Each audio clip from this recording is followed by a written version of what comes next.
Në Pakistan, rreth 20 familje nga provinca Baluchistan kanë marshuar nga Quetta në Karachi për të kërkuar drejtësi për të afërmit e tyre të zhdukur. Sipas zyrtarëve pakistanez, rreth 900 njerëz figurojnë të zhdukur në Baluchistan, por grupet të drejtave të njerëzit thonë se mbi 18.000 persona janë zhdukur në 10 vjetët e fundit.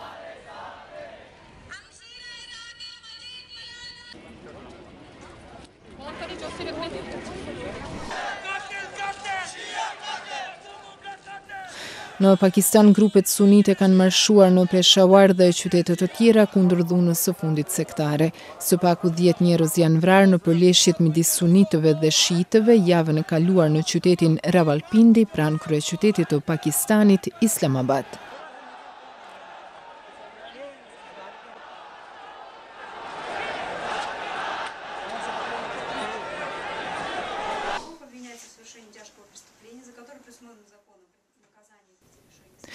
Gjykata në Shën Petersburgu ka ofruar lirim me kushte dhe 2 aktivistëve të Greenpeace të arrestuar gjatë protestës së tyre kundër shpimit për naftë në Arktik.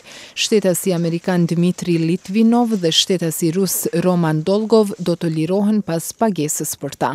Deri më tash gjykata ka liruar me kusht 29 nga 30 aktivistët e arrestuar.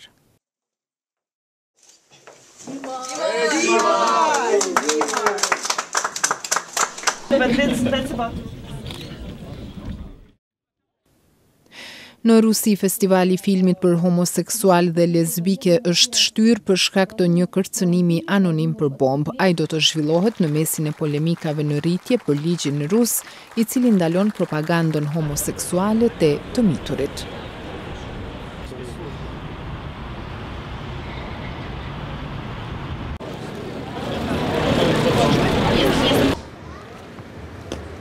Kryeqyteti i Gjeorgjisë Tbilisi është bërë një koqiri një panairi ndërkombëtar të prodhimeve bujqësore.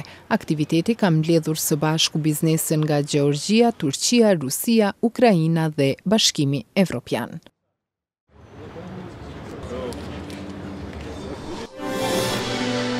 Ishin këto video lajmet e radios Evropa e Lirë.